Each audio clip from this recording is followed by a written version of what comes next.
Yani bizim bateriyamız azayıp өшіп барады, соны жауап бере салайық. Иә, қағба ол адам ата жерге түспей тұрып та болған да. Кейбір дерек бойынша өздерің айтқандай періштелер, жындарды айта қоймайды, бірақ періштелердің бір деректі хадисте сол қағбаны тауып еткені айтылады. Яғни қағба ол Хазіреті Адамнан бұрында бар деген сөз. Яғни ол біздің тілмен айтқан уақытта оның орны бар деген сөз да. Орын емес, негізінде қағба деп отырғаны ол бір рухани жаратылған бір болмыс, жаратылған рухани болмыс та. Сол рухани болмысы ол әуел баста бар еді. Міне сол рухани болмыс болған қағбаны періштелер айналатын болғанда. Кейін жер бетіне адам ата түседі. Адам ата түскеннен кейін енді оның балалары да сол қағбаны айналып көріп, бірақ енді адам ата пайғамбар ретінде қағбаны көреді. Оның болмысын көреді. Бірақ оның балалары көре алмайды ғой. Сондықтан сол балалары көрсін деп қағбаның бер жағындағы сұлбасын жасайды. Yani қабырғаларын қалайды да. Сол қабырғасын қалап бізге соны көрсетіп қойған. Яғни біздің бүгінгі күнде көріп отырған қағбаның, көріп отырған қағба деп отырғанымыз ол қағбаның киімі де былай қарағанда. Қалайша жабу деп айтты, сол секілді оның кірпіштерін алғаш рет Хазіреті Адам қалаған. Міне осы ендеше қазір қағба әуел бастан бар деген сөз. Жер жаралғалы бері бар деген. Бұрын кезде Байтул Мағмұр да болған деп айтады да, оның қасында. Байтул Мағмұрда отырғанымыз қағба сияқты, ол да бір рухани болмыс, ол мынау екінші қатта, яғни екінші қабат аспанда орналасқан айтылады. Егер ол жақтан бір жіп тастайтын болсаң дейді, сол қағбаның дәл үстіне түседі дейді. Бір дерек бойынша Нұх пайғамбардың заманында жер беті су алған кезде сол Байтул Мағмұр аяқ асты болмасын деп періштелер аспанға көтеріліп кеткен. Періштелер алып кеткен. Сондықтан жер бетінде тек қана қағбаның өзі ғана қалады. Ал-Қисса бүгінгі енді екінші сұрақ айтарымыз сол қағбаның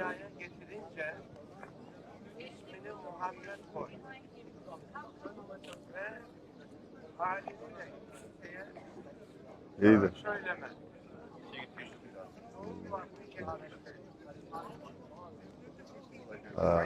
Енді сол қағбаны орналасқаннан кейін бүгінгі таңда Ибраһим алейхиссалам қалап кетеді да, одан кейін оның жабуы болмайды ол уақытта, есігі болмайды, құлпы болмайды да. Сөйтіп бүгінгі таңға дейін Ибраһим бүгінгі біраз заманға дейін жалғасады да. Енді жабуын кім жапты дегенге келетін болсақ, мұны таба алмауларыңыз мүмкін. Бұл сұраққа жауап, оның жабуын Тубба патша деген бір патша болады. Бұрын пайғамбарымыздан бұрын болып кеткен. Сол Тубба патша Йеменнің патшасы болады да, қалың қол әскерімен жан-жағын бәрін жаулап отырған кезде бір күні Мәдинаға келеді. Ол кезде Мәдинада Ясриб деген атпен аталады. Сол Ясриб деген қаланы қоршап алады да. Сөйтіп Ясрибті жермен-жексен қылмақшы болған уақытта бір екі жас жігіт келеді, ғалым жас жігіт келеді. Осы жерде ғалымның маңыздылығы өте, ғалымның болуы өте маңызды. Сол екі ғалым Яхуди ғалымдары болады. Ол Яхуди ғалымда Ясрибте не істеп жүр дегенінде де маңызды нәрсе. Олар Тәуратты оқитын екі адам еді, екі жас жігіт еді. Сол екі жас жігіт әлгі Тубба патшаға келіп, былай дейді: сен бұл Мәдинаны, яғни Ясрибті шаппа, жермен-жексен қылма дейді. Неге деген уақытта бұған осы қалаға күндердің бір күнінде бір пайғамбар келетін болады дейді.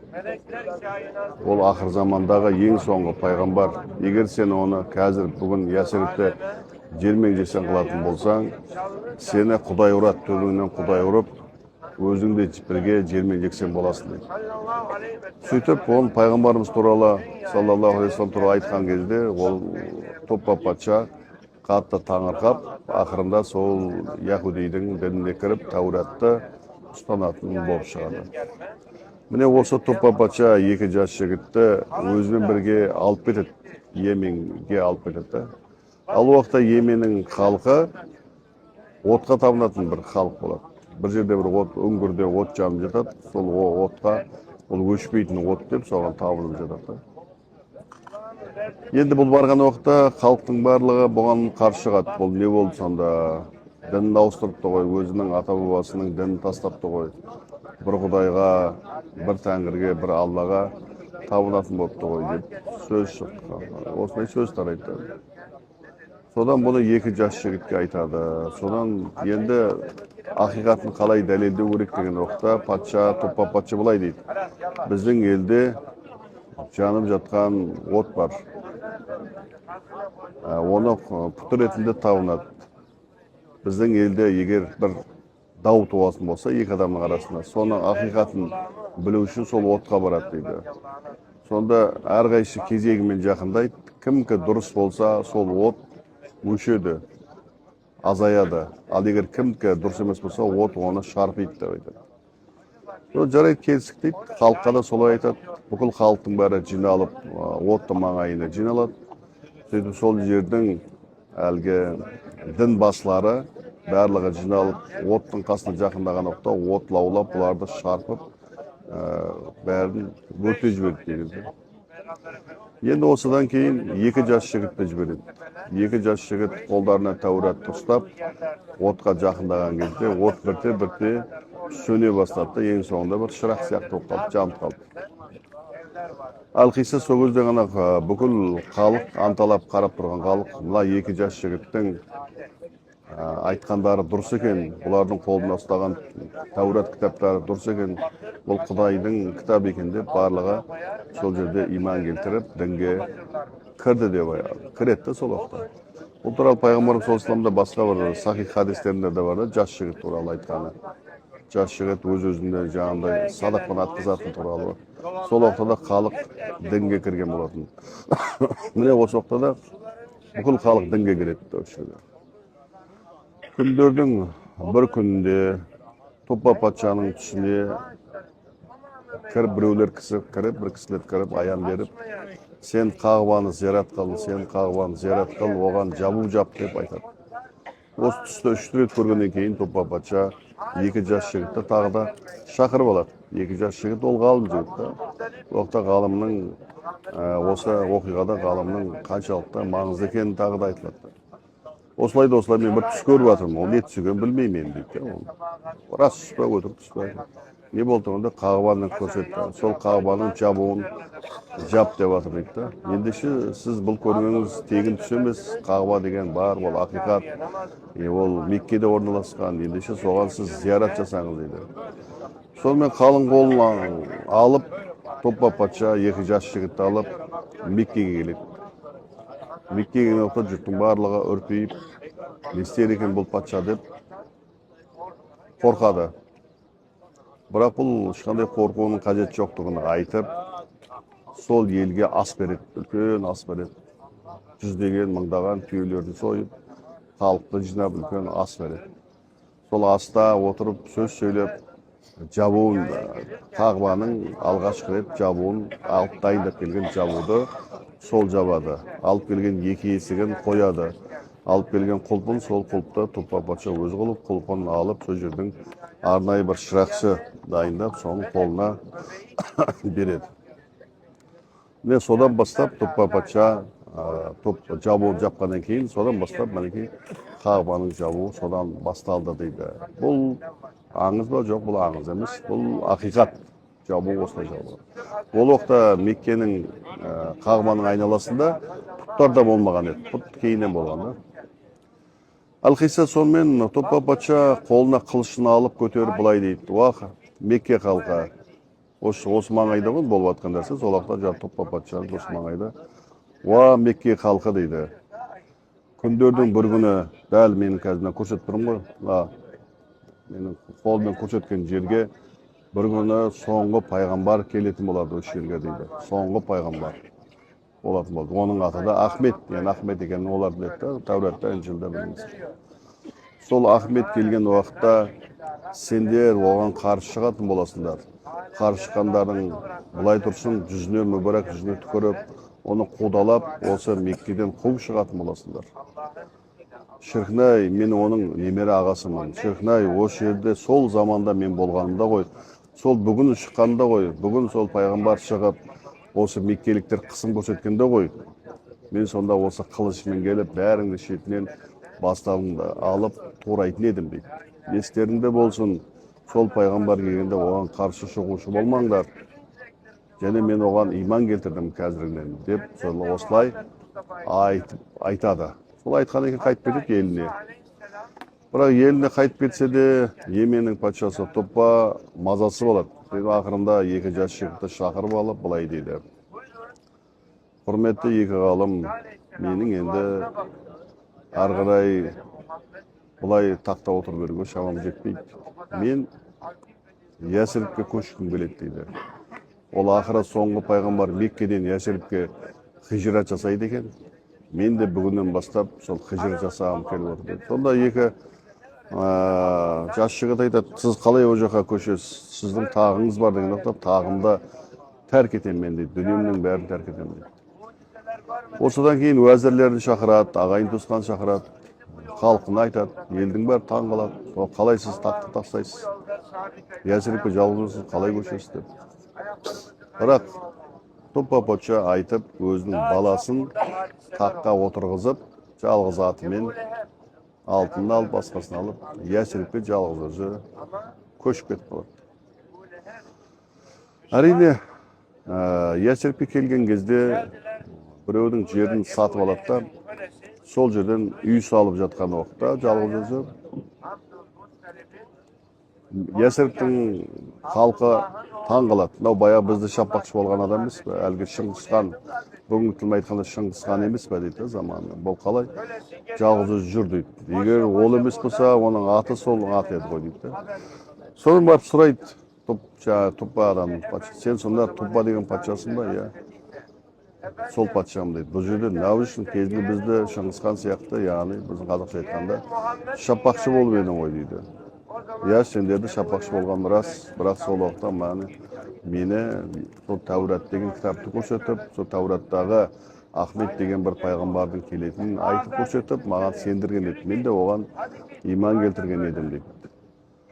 Сол күндердің бір күні Меккеден қуылып осы Ясрибке келеді деп айтқан еді. Ендеше келетін болса, мен соған бір үй салып, соған қызметші болғым келеді дейді. Ол қашан келеді деген оқты, оның қашан келетінін бір Құдай ғана біледі, бір Құдай ғана аяны. Бірақ күтеміз. Өмірім жетсе келуі мүмкін дейді. Сонымен Әлқиса ол үйді салаттағы күтеді. Мүмкін екі қабат Аюб Сахабаның салған екі қабат үй секілді екі қабатта салған болуы да мүмкін да. Сол жердің сатып алып, сол жерге үй салып күте бастайды. Бір жыл күтеді, 2 жыл күтеді, 10 жыл күтеді, 20 жыл күтеді, ақырында қартаяды. Қартайып, сарғайған кезде ол бір күні былай дейді, халықтың шақырып алып, бала шағасын, сол жерде үйленген бала шағасын шақырып алып. Мен қартайдым, енді менің өмірім жетпейтін секілді. Бірақ мен тақтайды көрсетеді, осы тақтайға, сол пайғамбарға бір хат жазып кеттім дейді. Сол күндердің бір күн келеді, сол келген уақытта осы хатты соның қолына тапсырдым дейді. Сөйтіп өзінің ұрпағына тастап кетеді, әлгі тақтайда жазған хатты. Сөйтіп өмірден өтеді, одан кейін ұрпақтарды болады. Бір деректе, Йемендегілердің өз мұсылман болғандығы туралы кеше бір деректе оқып отырсам, бір жерде бір қабір табылды дейді. Сонда қабір табылған уақытта бір екі адамның сүйегі табылды дейді. Оның қасында бір жазу табылды дейді. Тастағы жазу. Тастағы жазуда бұл Туппа патшаның Абу Кариб сонда аты, соның балалары, екі патшаның екі баласы Ла илаха иллаллах вахдаху ла шарика лах деп жазылған дейді. Алладан басқа құдай жоқ, оның ешқандай ортағы жоқ деп жазылған. Міне осы патша сол хатты тастап өмірден өтеді, содан 50 жыл өтеді, 100 жыл өтеді, бірақ сол соңғы пайғамбар келмейді.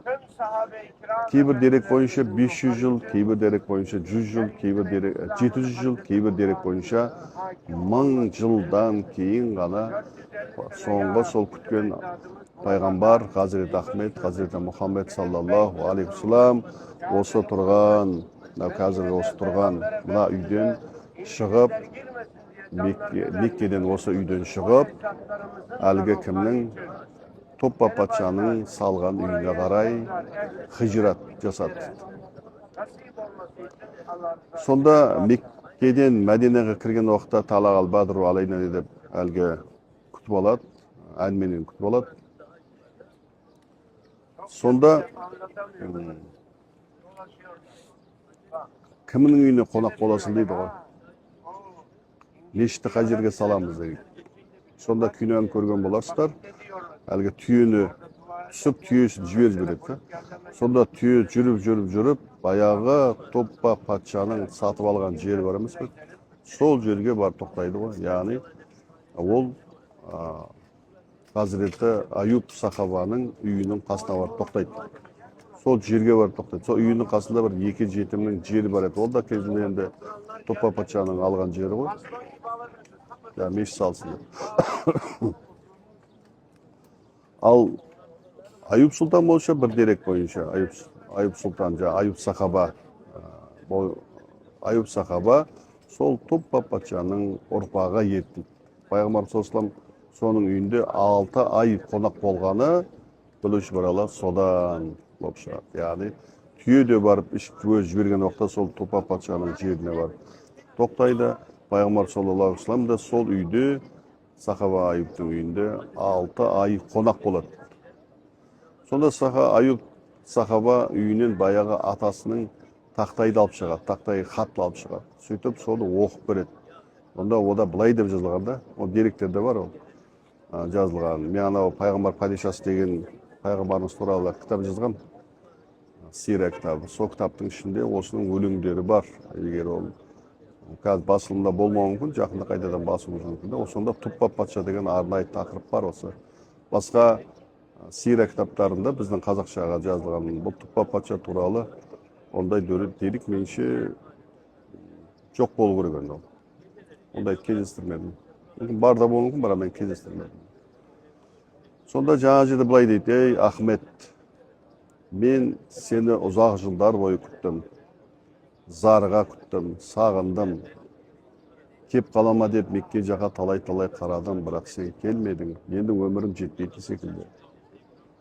Мен саған қашан келетін белгісіз, бірақ мен саған қазірден бастап иман келтірдім" деп айтады. Мен саған иман келтірдім. Ла илаха иллалла деп жаңағыдай сөйтіп, Мұхаммед Расулалла дегенде Мұхаммед емес, сол уақытта Ахмет деп сол уақытта саған иман келтірдім. Ла илаха иллалла, Алладан басқа құдай жоқ, және сен соңғы Алланың елшісің, иман келтірдім деп жазып береді. Пайғамбарымыз саллаллаху алейхи ва саллям осыны естіген уақытта алейкум салам деп, уағалейкум салам деп жауап береді. Сөйтіп айтады: "Мен Топпаның патшаның жұмақта етектері салбырап, жұмақта жүргенін көріп тұрдым" деп айтады. Сосын басқа бір сөзінде, пайғамбар хадисінде, Топпа патшаға еш уақытта тіл тигізуші болмаңдар деп айтады. Міне сонда құрметті ағайын, пайғамбарымыз саллаллаху алейхи ва саллям өмірге келмей тұрғанда, сонау 500 жыл бұрын, мыңдаған жыл бұрын тек қана әулие кісілер ғана емес, осындай патшалар да пайғамбарымызды көруге ынтық болған еді, ғашық болған еді, және күткен еді. Бірақ оларға нәсіп болмай, Алла тағала біздерге, осыны тыңдап отырған сіздерге, сол пайғамбарымыз саллаллаху алейхи ва салламға үмбет болуды Алла тағала нәсіп болған. Ендеше пайғамбарымызға үмбет болу, сонау Топпа патша сияқты патшалардың өзіне нәсіп бола бермейтін осындай бір ғажайып нәрсе. Ендеше құрметті ағайын, пайғамбарымыз саллаллаху алейхи ва салламға көбірек салауат айтып, оның сүннетін өзіміздің өмірімізге айналдырайық. Алхамдулиллах раббил аламин. Уассалату уассаламу аля сейдина Мұхаммад ва ажмаин. Осы тыңдап отырғандардың, көріп отырғандардың қандай да арман тілегі болса, осы қасиетті мекенде айтарым: Алла тағала тілектерін қабыл қылсын, үй-іштеріне, отбасына аманшылық берсін, дерттер болса дерттердің шипасын берсін, қандай да қарыздар болса қарыздардан құтылсын.